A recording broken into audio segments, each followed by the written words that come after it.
Assalamualaikum warahmatullahi wabarakatuh. Saya Siti Tiara Rizky Salsabila dengan NIM 2022 03 02 135 akan memaparkan tentang materi anatomi fisiologi dengan 3 pembahasan, yaitu pertama sistem pencernaan, kedua sistem kardiovaskular, dan ketiga sistem pernapasan.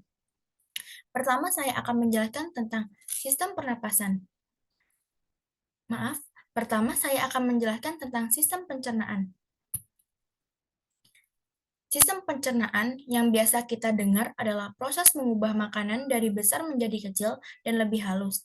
Tetapi pengertian lebih jelasnya adalah sistem pencernaan merupakan serangkaian jaringan organ yang memiliki fungsi untuk mencerna makanan. Makanan-makanan tersebut akan diproses secara mekanik ataupun secara kimiawi.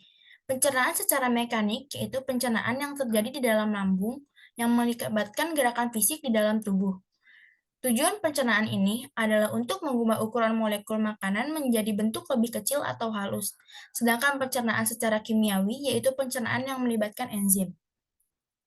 Secara mikroskopis atau histologis, ini saluran cerna terdiri dari 4 lapisan, yaitu tunika mukosa, lapisan submukosa, tunika muscularis, dan tunika serosa.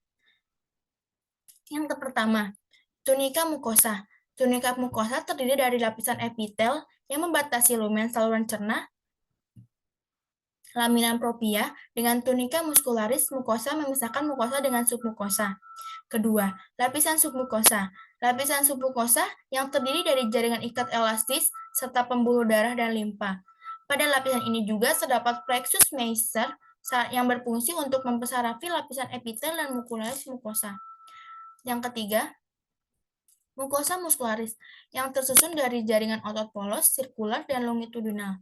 Di antara lapisan otot sirkular dan longitudinal usus halus terdapat kumpulan sel ganglion yang disebut dengan Preus Auerbach. Yang terakhir, lapisan tunika serosa, yaitu jaringan ikat luar yang menghasilkan cairan serous. Fungsi saluran cerna dibagi menjadi 4, yaitu mobilitas, sekresi, digesti, dan absorpsi. Mobilitas melibatkan kontraksi otot polos yang bertujuan untuk mendorong makanan melalui saluran cerna dan mencampur makanan dengan jus digesti guna memfasilitasi proses digesti serta absorpsi. Sekresi, saluran cerna, terdiri atas enzim, garam empedu, mukus, cairan, serta elektrolit yang dihasilkan dan dilepaskan oleh kelenjar eksosim ke dalam saluran cerna, membantu mengurangi makanan dengan enzim. Digesti adalah pemecahan atau penguraian nutrien secara fisik dan kimia menjadi bentuk atau unit yang dapat diserap. Absorpsi, yaitu proses pemindahan atau transfer zat makanan dari digesti dari lumen usus melalui epitel untuk selanjutnya masuk ke dalam pembuluh darah dan limfa. Pertama, rongga mulut. Setelah seseorang melakukan seleksi makanan dengan bantuan indera penglihatan dan penciuman, proses pencernaan dimulai di dalam mulut dan diawali dengan ingesti, yaitu memasukkan makanan ke dalam rongga mulut. Pada saat makanan kontak dengan lidah, tersebut akan mendeteksi komposisi kimia zat makanan.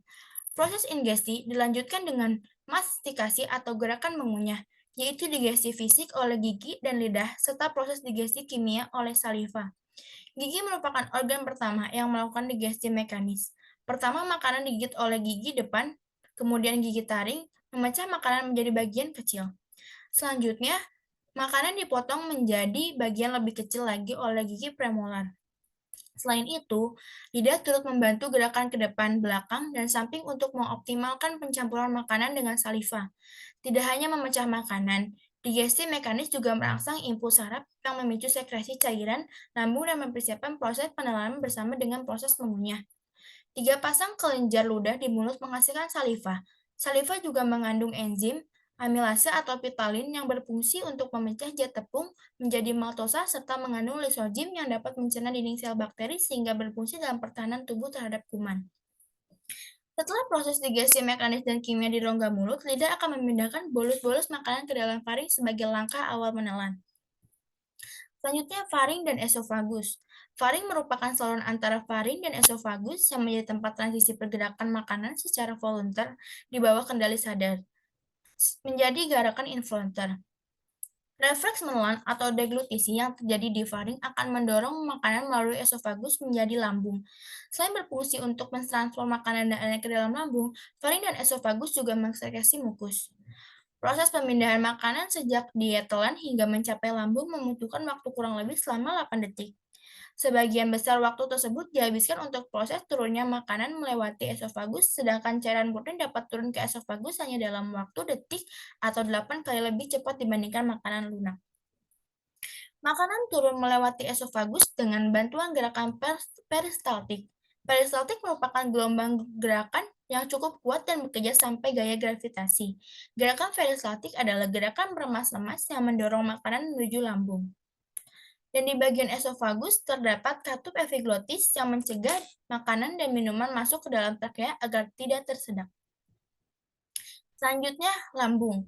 Lambung merupakan kelanjutan dari proses pencernaan setelah esofagus. Lambung dapat menampung makanan 1-2 liter. Bolus makanan melewati katup gastroesophageal menuju lambung. Volume lambung ketika kosong 50 ml dan dapat mengembang menjadi 1-2 liter. Cairan lambung diproduksi oleh 3 kelenjar yang berbeda pada lapisan mukosa dan submukosa, yaitu kelenjar kardiak, osintik, dan kelenjar pilorik. Lambung merupakan organ muskular yang berbentuk seperti kantong. Secara anatomis, lambung dapat dibagi menjadi beberapa segmen, yaitu kardia yang membatasi lambung dengan esofagus, fundus, corpus, dan pylorus. Makanan masuk ke dalam lambung dengan membukanya orificium kardia. Di dalam lambung terjadi proses digesti fisik dan kimia yang akan menghasilkan sima atau kimus. Selain itu, lambung juga berfungsi untuk menyimpan makanan sebelum dilepas sedikit demi sedikit ke dalam usus halus. Lambung berfungsi sebagai sistem pencernaan mekanik dan kimiawi. Pada pencernaan mekanik adalah makanan dan minuman diremas dan diaduk menjadi bubur makanan oleh otot polos. Dan pada pencernaan kimiawinya adalah makanan dicerna oleh enzim dalam getah lambung yang dihasilkan oleh sel kelenjar dinding lambung. Selanjutnya masuk ke usus halus. Usus halus merupakan tabung yang memiliki panjang kurang lebih 6-7 meter dan terdiri dari duodenum 20 cm, jejunum dengan panjang 1,8 meter, serta ileum. Sebagian besar proses digesti, kimia, dan absorpsi terjadi di dalam usus halus. Di usus halus terjadi penyerapan nutrisi paling banyak. Usus halus berfungsi memecah sekaligus menyerap nutrisi dari makanan yang dikonsumsi. Usus halus terdiri dari 3 bagian, yaitu duodenum atau usus 12 jari, selanjutnya jejunum, usus kosong, dan terakhir itu ileum, usus penyerapan. Duodenum atau usus 12 jari adalah bagian dari usus halus yang terletak setelah lambung dan menghubungkannya ke usus kosong jejunum. Berfungsi menyalurkan makanan ke usus halus dan mencerna makanan secara kimiawi. Selanjutnya jejunum atau usus kosong. Jejunum atau usus kosong adalah bagian kedua dari usus halus di antara usus 12 jari duodenum dan usus ileum penyerapan. Pada manusia dewasa, panjang seluruh usus halus di antara 2-8 meter. 1-2 meter adalah bagian usus kosong. Usus kosong dan usus penyerapan digantungkan dalam tubuh dengan mesenterium, berfungsi memperluas permukaan usus bentuk penyerapan makanan. Terakhir itu ileum, usus penyerapan. Usus penyerapan ileum adalah bagian terakhir dari usus halus. Pada sistem pencernaan manusia, ileum memiliki panjang sekitar kurang lebih 1-4 meter, terletak setelah duodenum dan jejunum, dan dilanjutkan oleh usus buntu, berfungsi menyerap yang belum diserap oleh jejunum. Proses pencernaan disempurnakan oleh sejumlah enzim dalam getah usus, sucrose enteric,. Banyak di antara enzim-enzim ini terdapat pada Bruce border villi dan mencernakan zat-zat makanan sambil diabsorpsi. Selanjutnya masuk ke usus besar. Usus besar merupakan tabung muskular berongga dengan panjang sekitar 5 kaki, sekitar 1,5 meter, yang terbentang dari cecum sampai kanalisani. Diameter usus besar sudah pasti lebih besar daripada usus kecil, rata-rata sekitar 2,5 inci, sekitar 6,5 cm. Tetapi makin dekat anus diameternya semakin kecil. Usus besar dibagi menjadi cecum, kolon, dan rektum. Usus besar terhubung dengan usus halus melalui katup ileocecal yang berfungsi untuk mengendalikan kecepatan masuknya makanan dari usus halus ke usus besar dan mencegah reflux sisa makanan dari usus besar ke usus halus. Fungsi utama usus besar adalah untuk menampung zat-zat yang tidak terdigesti dan tidak terabsorpsi dan berfungsi membusukkan sisa makanan atau limbah oleh bakteri Escherichia coli agar lebih mudah untuk dikeluarkan. Sebagian kecil garam dan air sisa pencernaan juga diserap di dalam usus besar. Apabila sisa makanan bergerak terlalu lambat atau berada di kolom terlalu lama, akan terjadi absorpsi air yang berlebihan sehingga fases menjadi keras dan mengakibatkan konstipasi. Kurang lebih 30% berat carrying feces mengandung bakteri E. coli. Bakteri ini hidup di dalam usus besar dan memproduksi vitamin K. Dalam usus besar terdapat dua bagian, yaitu kolon dan rektum. Kolon yaitu sebagai tempat pemandatan fases atau penyerapan kembali air dari zat sisa makanan, dan rektum adalah sebagai tempat menyimpan fases sementara waktu. Selanjutnya, rektum dan anus. Terakhir, rektum adalah sebuah ruangan yang berawal dari ujung usus besar setelah kolon sigmoid dan berakhir di anus. Organ ini berfungsi sebagai tempat penyimpanan fases sementara sebelum dikeluarkan dari tubuh. Biasanya rektum ini kosong karena tinja disimpan di tempat yang lebih tinggi, yaitu pada kolon descendens. Jika kolon descendens penuh dan tinja masuk ke dalam rektum, maka timbul keinginan untuk buang air besar. Mengembangnya dinding rektum karena penumpukan material di dalam rektum akan memicu sistem saraf yang menimbulkan keinginan untuk melakukan defekasi. Jika defekasi tidak terjadi, seringkali material akan dikembalikan ke usus besar, di mana penyerapan air akan kembali dilakukan. Jika defekasi tidak terjadi untuk periode yang lama, konstipasi dan pengerasan feses akan terjadi. Orang dewasa dan anak yang lebih tua bisa menahan keinginan ini, tetapi bayi dan anak yang lebih muda mengalami kekurangan dalam pengendalian otot yang penting untuk menunda buang air besar. Anus merupakan lubang di ujung saluran pencernaan di mana bahan limbah keluar dari tubuh. Sebagian anus terbentuk dari permukaan tubuh atau kulit dan sebagian lainnya dari usus. Pembukaan dan penutupan anus diatur oleh otosfinkter. Fases dibuang dari tubuh melalui proses defekasi, buang air besar, yang merupakan fungsi utama anus. Selanjutnya kita membahas ke sistem kardiovaskular. Sistem kardiovaskular berasal dari kata kardio yang berarti jantung dan vaskular yang berarti pembuluh darah. Jadi, sistem kardiovaskular adalah sistem jantung dan pembuluh darah. Sistem kardiovaskular yaitu suatu sistem yang secara umum berperan mengedarkan darah ke seluruh tubuh, sekaligus membawa oksigen dan zat gizi ke semua jaringan tubuh serta mengangkut semua zat buangan. Kardiovaskular memiliki fungsi utama untuk mempertahankan sirkulasi darah guna menyuplai oksigen bagi sel di seluruh tubuh, sehingga sel dapat melakukan proses metabolisme dengan baik dan menghasilkan energi untuk kerja sistem tubuh. Fungsi lain dari sistem kardiovaskular antara lain, pertama, sebagai alat transportasi mengangkut bahan-bahan yang dibutuhkan sel seperti oksigen, glukosa, dan lain-lain, serta membawa bahan sisa seperti CO2, urea untuk dibuang. Kedua, sebagai pengatur atau regulasi yang berperan dalam menyampaikan hormon ke organ target serta berperan dalam regulasi suhu. Ketiga, sebagai proteksi, ikut berperan dalam sistem imunitas tubuh dan pembekuan darah. Sistem kardiovaskular merupakan suatu sistem organ untuk memindahkan zat nutrien seperti asam amino dan elektrolit, hormon, sel darah, dan lain-lain. Dari dan menuju suhu dan pH tubuh, bagian dari homeostasis atau keseimbangan.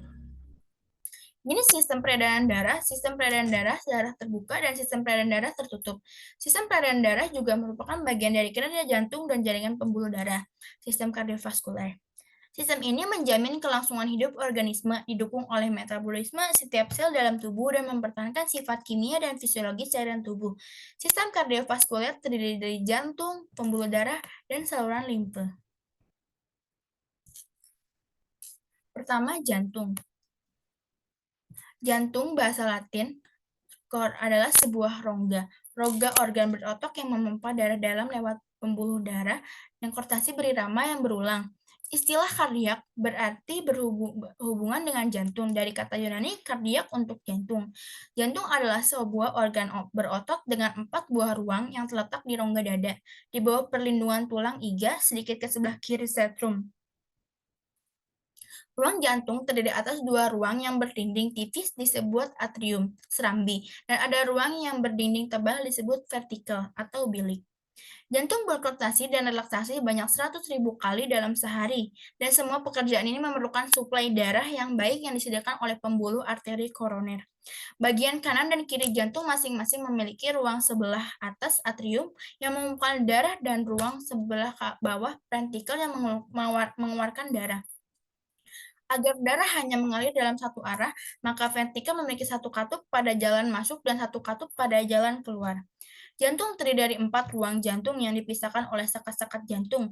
Empat ruang jantung tersebut adalah atrium kanan, atrium kiri, vertikel kanan, dan vertikel kiri.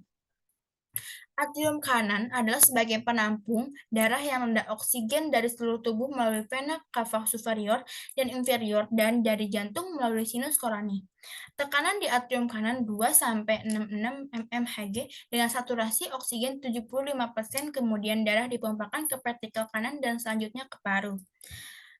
Selanjutnya atrium kiri menerima darah yang kaya oksigen dari kedua paru melalui 4 buah vena pulmonalis. Tekanan atrium kiri 4-12 dengan saturasi oksigen 95% sampai 98%. Selanjutnya vertikel kanan, yaitu menerima darah dari atrium kanan dan dipompakan ke paru-paru melalui arteri pulmonalis. Tebal dinding kanan biasanya 0,5 cm dan tekanan sistoliknya 15-13 mmHg dan diastolik 0,5 mmHg dengan saturasi oksigen 75%. Vertikel kiri menerima darah dari atrium kiri dan dipompakan ke seluruh tubuh melalui aorta. Tebal dari dinding vertikel ini kiri normalnya adalah 120 mmHg, diastolik 0-10 mmHg dengan saturasi oksigen sebesar 95-98%. Ruang jantung ini terbentuk karena adanya sekat interventrikuler dan sekat atrioventrikuler. Pada sekat atriovaskuler terdapat dua buah katup jantung, yaitu katup tricuspid dan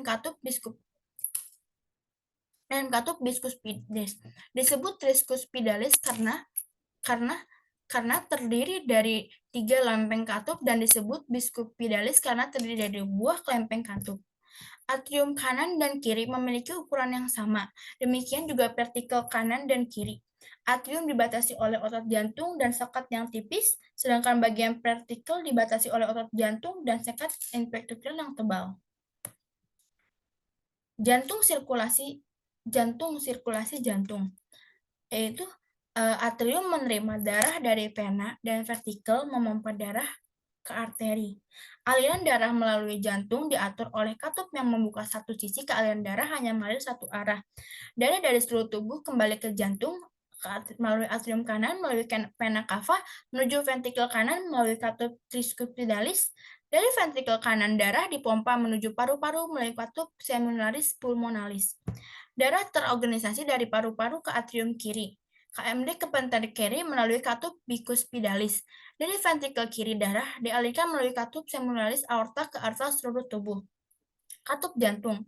Jantung mempunyai katup yang memisahkan atrium dengan vertikel, yaitu valvula tricuspidalis pada bagian kanan dan valvula bicuspidalis atau mentalis pada bagian kiri. Katup jantung berfungsi mempertahankan aliran darah searah melalui bilik-bilik jantung.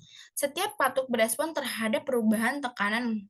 Katup-katup terletak di sedemikian rupa, sehingga mereka membuka dan menutup secara pasif karena perbedaan tekanan serupa dengan pintu satu arah.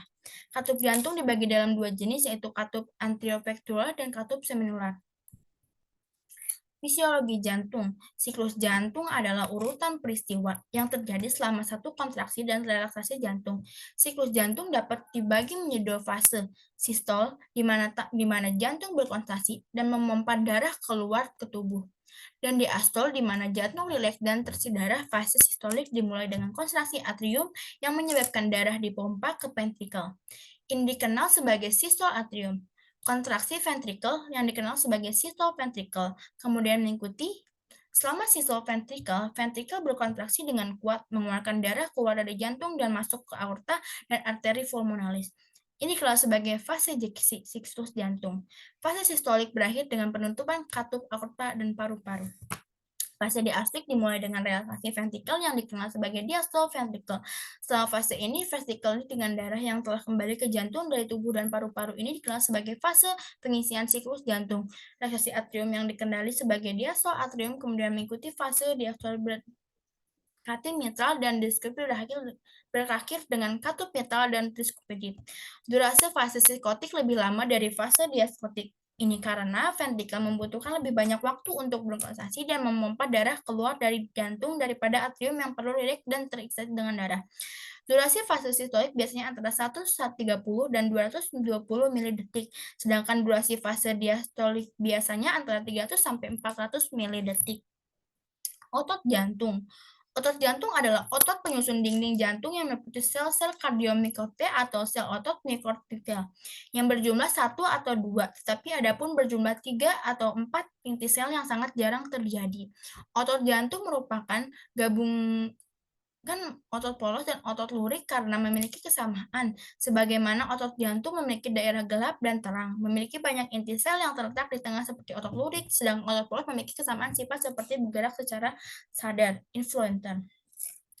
Adapun fungsi otot jantung yaitu membantu memompa darah ke seluruh tubuh, membersihkan tubuh dari hasil metabolisme karbon dioksida, sel-sel pada otot jantung membantu dalam proses lainnya, otot jantung menyediakan cara pemompaan vertikal pada jantung, otot jantung berfungsi meremas darah sehingga darah dapat keluar dari jantung saat berkontraksi dan mengambil darah pada relaksasi, dan terakhir menunjang kerja dari organ jantung. Selanjutnya, pembuluh darah. Fungsi pembuluh darah adalah sebagai alat transport darah menuju organ-organ seperti paru-paru untuk jadi pertukaran CO2 dengan O2 melalui kapiler, organ insulain untuk mengabsorpsi nutrisi dalam bentuk cair kelenjar endokrin di mana hormon berjalan melalui dindingnya dan pembuluh darah akan mendistribusikan ke sel tujuan. Organ sekresi seperti ginjal, intestinal, paru-paru, dan kulit. Di dalam menjalankan fungsinya, otot jantung membutuhkan aliran darah yang menyuplai kebutuhan oksigen dan biji serta zat-zat lain yang dibutuhkan untuk kehidupan otot jantung. Pembuluh darah yang berperan pada jantung adalah arteri koronia dan vena koronia. Aliran darah dari dan ke otot mikrokardium. Sebagian besar berasal dari arteri dan vena ini. Pembuluh darah jantung ini dipengaruhi oleh kerja sural simpatis dan saraf parasimpatis. Arteri. Arteri berfungsi membawa darah dari jantung dan mendistribusikannya ke bagian tubuh lain. Pembuluh arteri berdinding tebal, berotot, dan elastis untuk menahan tingginya tekanan darah yang dipompa dari jantung. Dinding arteri mempunyai 3 lapisan yang dapat mengembang dan berkontraksi yaitu tunica adventitia, tunica media, dan tunica intima. Lapisan yang terdiri dari otot polos mempunyai kemampuan kontraksi yang besar sedangkan lapisan dengan jaringan konektif hanya dapat berkontraksi sedikit. Arteri koronia merupakan cabang pertama dari aorta yang mengalirkan darah ke epikardium dan miokardium. Selain itu, arteri ini menyuplai darah ke atrium dan ventrikel. Cabang arteri koronia adalah arteri koronia dexua dan arteri koronia sinistra. Cabang arteri koronia inilah yang persamaan meninggalkan aorta dan kemudian bercabang-cabang lagi menjadi arteri yang lebih kecil. Arteri-arteri kecil ini mengitari jantung dan mengitari darah ke semua bagian organ ini. Selanjutnya, darah yang kembali dari jantung terkumpul ke dalam sinus koronia dan akan masuk ke dalam atrium kanan. Tekanan darah. Tekanan darah adalah kekuatan darah terhadap dinding pembuluh darah, biasanya mengacu pada tekanan darah arteri sirkuit sistematik. Tekanan darah arteri adalah tekanan terbesar selama kontraksi ventrikel sistol ketika daerah dipompa ke aorta dan cabang-cabangnya. Tekanan ini disebut tekanan darah sistolik dan secara optimal. Rata-rata 110 mm air raksa ketika diukur di arteri brachialis. Tekanan arteri terendah terjadi selama relaksasi ventrikel atau diastol. Tekanan ini disebut tekanan darah diastolik dan secara optimal rata-rata 70 mm Hg. Perbedaan antara tekanan darah sistolik dan diastolik dikenal sebagai tekanan nadi. Peningkatan dan penurunan tekanan darah arteri selama sistol dan diastol vertikal menyebabkan ekspansi yang sebanding dengan kontraksi dinding arteri elastis. Perluasan berlanjut dari dinding arteri menyebabkan setiap vertikal berkontraksi dan dapat dideteksi senardinya dengan menempatkan jari pada arteri superficial. Terakhir itu darah. Darah adalah cairan jaringan tubuh yang fungsi utamanya adalah mengangkut oksigen yang diperlukan oleh sel-sel di seluruh tubuh. Darah juga menyuplai jaringan tubuh dengan nutrisi, mengangkut zat-zat sisa metabolisme, dan mengandung berbagai bahan penyusun sistem imun yang bertujuan mempertahankan tubuh dari berbagai penyakit. Hormon-hormon dari sistem endokrin juga diedarkan melalui darah. Darah berwarna merah antara merah terang apabila kaya oksigen sampai merah tua apabila kekurangan oksigen.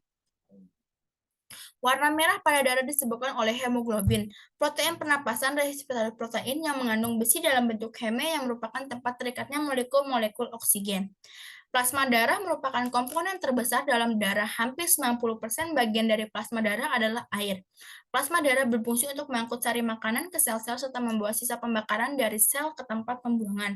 Fungsi lainnya adalah menghasilkan zat kekebalan tubuh terhadap penyakit atau zat antibodi. Selanjutnya, topik terakhir yaitu sistem pernafasan. Sistem pernapasan atau sistem respirasi merupakan sistem organ yang berperan penting dalam pertukaran gas. Rangkaian organ dalam sistem pernapasan bertanggung jawab untuk mengambil oksigen dan mengeluarkan karbon dioksida. Sistem biologis yang berkaitan dengan pernapasan ini membantu tubuh dalam pertukaran gas antara udara dan darah serta antara darah dan miliaran sel tubuh. Respirasi dapat dibedakan atas dua jenis, yaitu respirasi luar merupakan pertukaran antara O2 dan CO2 antara darah dan udara, dan respirasi dalam merupakan pertukaran O2 dan CO2 dari aliran darah ke sel-sel tubuh. Secara keseluruhan, sistem pernapasan terbagi menjadi saluran pernapasan dan organ pernapasan. Saluran pernapasan dimulai dari hidung sampai dengan bronkiolus, sedangkan organ utama sistem pernapasan adalah paru-paru. Sistem pernapasan terbagi menjadi sistem pernapasan atas dan sistem pernapasan bawah yang dibatasi oleh laring. Saluran pernapasan atas terdiri atas hidung, faring, dan laring, sedangkan sistem pernapasan bawah adalah trakea, bronkus, dan bronkiolus. Selain pertukaran udara dan pertukaran gas, saringan sistem pernapasan juga menghangatkan dan melembabkan udara yang dihirup di tubuh. Organ sistem pernapasan juga berperan sepenting dalam aktivitas berbicara dan indera penciuman.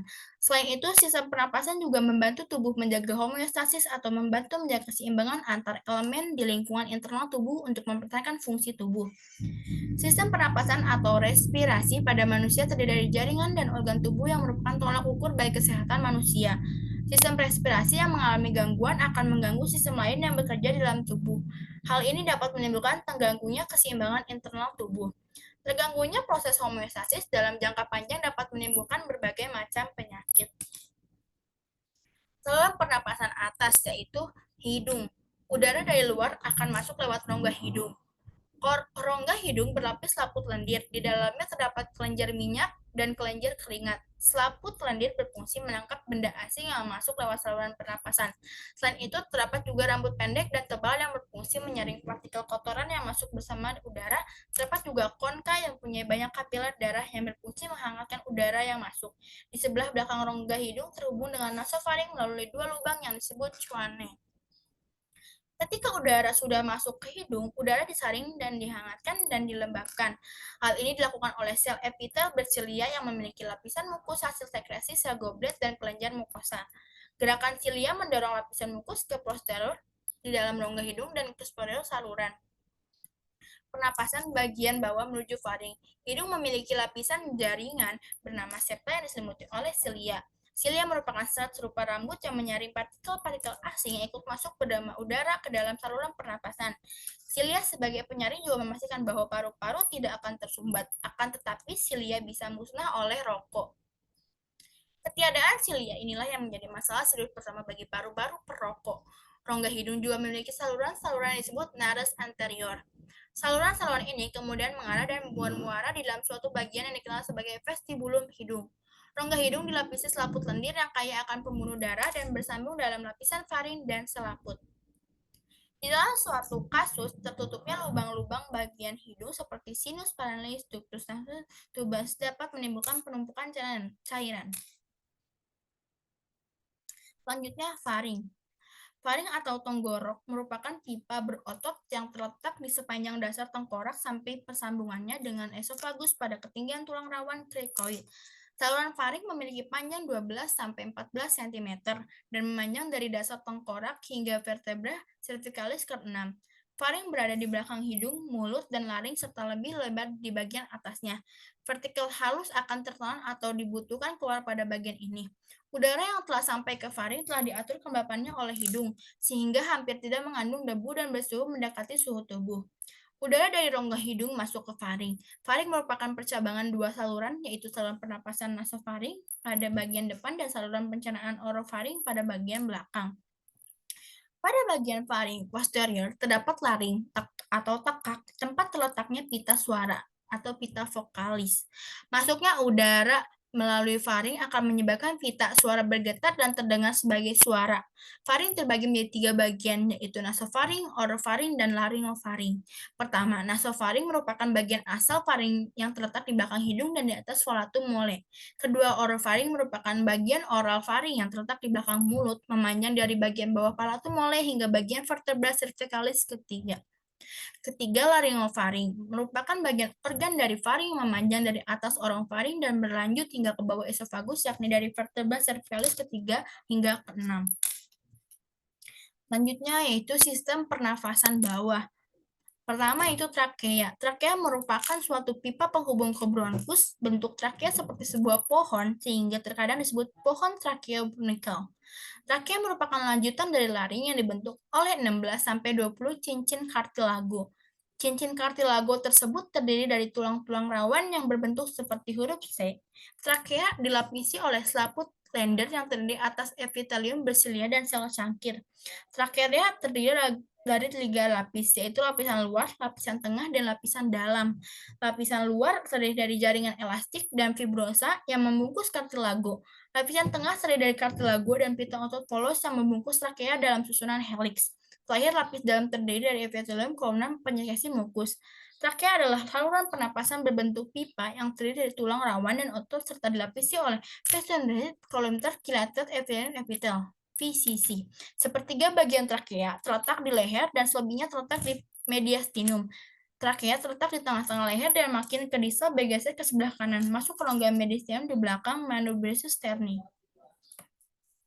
Selanjutnya percabangan bronkus.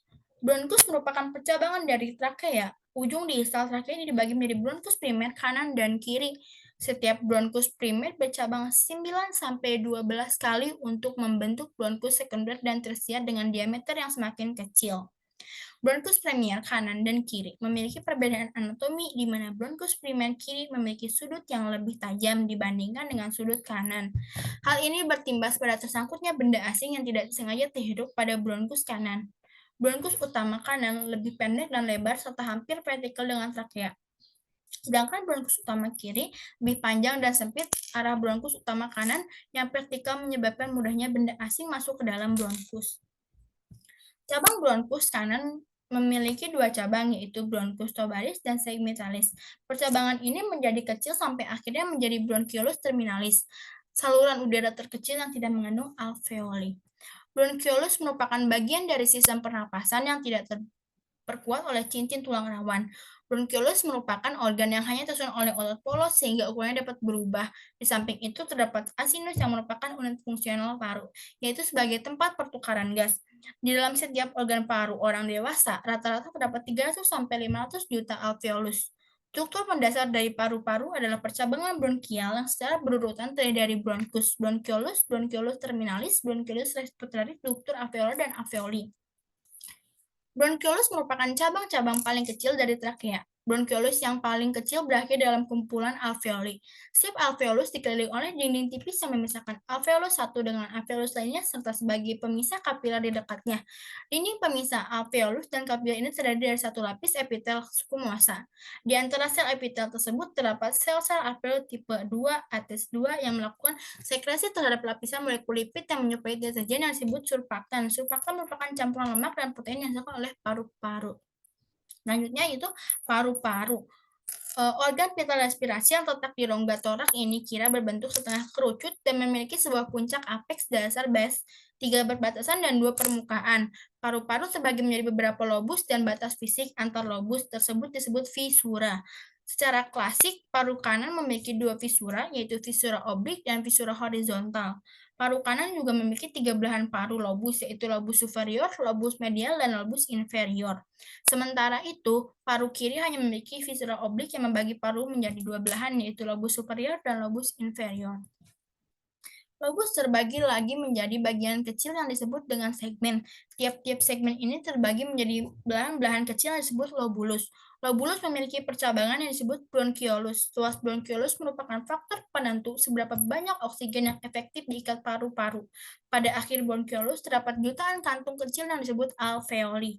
Alveoli dikelilingi oleh pembuluh darah yang sangat kecil, blood vessel atau kapiler. Fungsi utama paru-paru adalah mengirimkan atau mentransfer oksigen dari udara ke darah dan melepaskan karbon dioksida dari darah ke udara. Dalam proses pernapasan, udara memasuki mulut atau hidung dan melewati trakea atau tenggorokan, bronkus serta bronkioli hingga sampai ke alveoli. Pertukaran oksigen dan karbon dioksida terjadi di alveoli. Alveoli menyerap oksigen dari udara dan menyebarkannya ke dalam darah untuk kemudian diedarkan ke sekitar tubuh. Traktus tracheobronchial mengalirkan udara pernapasan dari dan ke alveoli.